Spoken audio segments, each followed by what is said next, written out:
Hello, I'm Alex Baraitser. I was brought up in North London, in Camden Town, and I went to St Martin's for Foundation, Wimbledon, and then Chelsea. I was quite lucky in that my upbringing was very creative, and we had a lot of cultural stuff going on around us. My parents encouraged us to read and um, go to the cinema and theatre, and so there was a lot of interesting things going on at home. And I started drawing from a very early age. My father was a medic, my mother was a playwright, but so my father also had a hobby which was to write books about Cape Dutch furniture. I was actually born in Cape Town, and I helped my father with the layout of some of the images of the chairs. So I was very interested in chairs from quite an early age. So chair design and sculptural form. I mean, that really was something that was in my life. Um, so how does this background create help my work develop? I guess just nurtured and encouraged, and lots of trips to the Tate. I just spent a lot of time in my room drawing and painting as a child, and that sort of informed my adult creativity. Um, what were my biggest influences? I guess in terms of the painting world, it would be Alex Katz and Edward Hopper.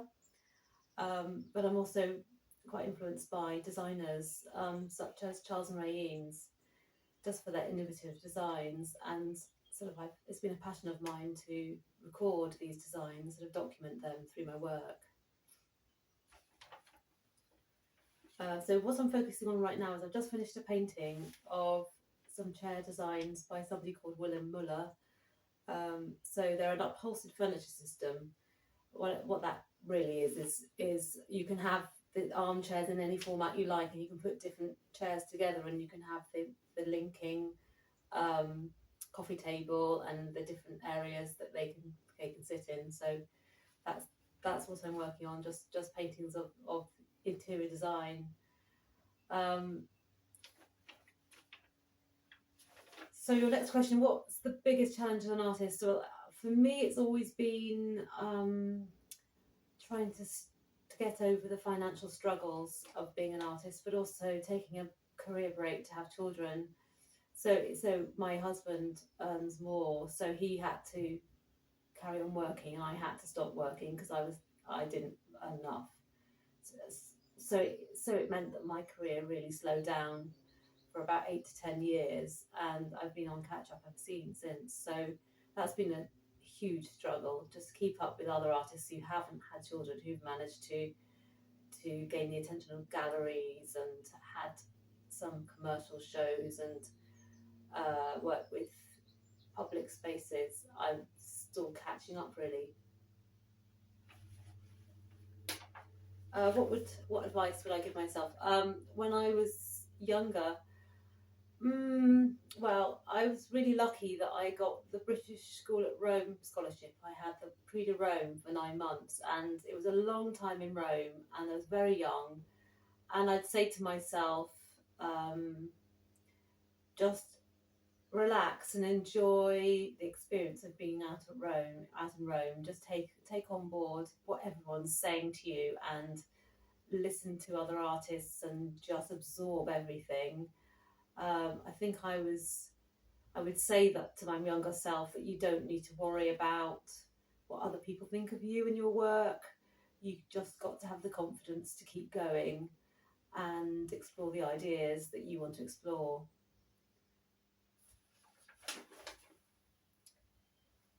Have I tried any unconventional techniques?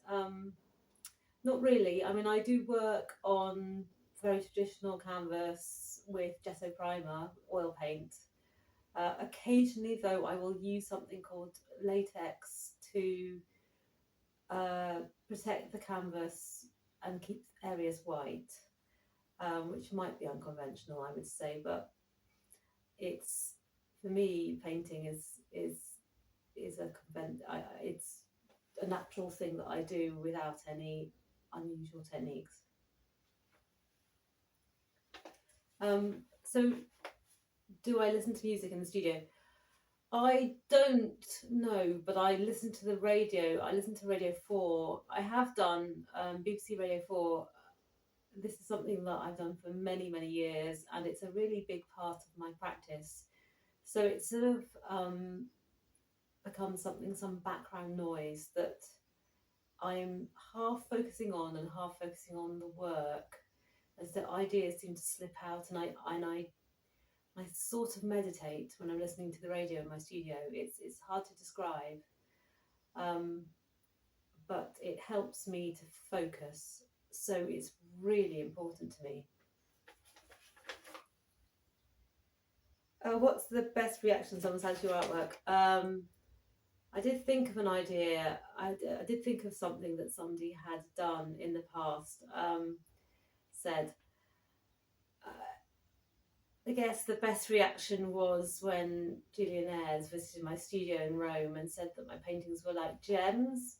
That's probably never left my memory. That has been wonderful. I've always wanted them to be like gems. I think that's about the best thing that anyone has ever said.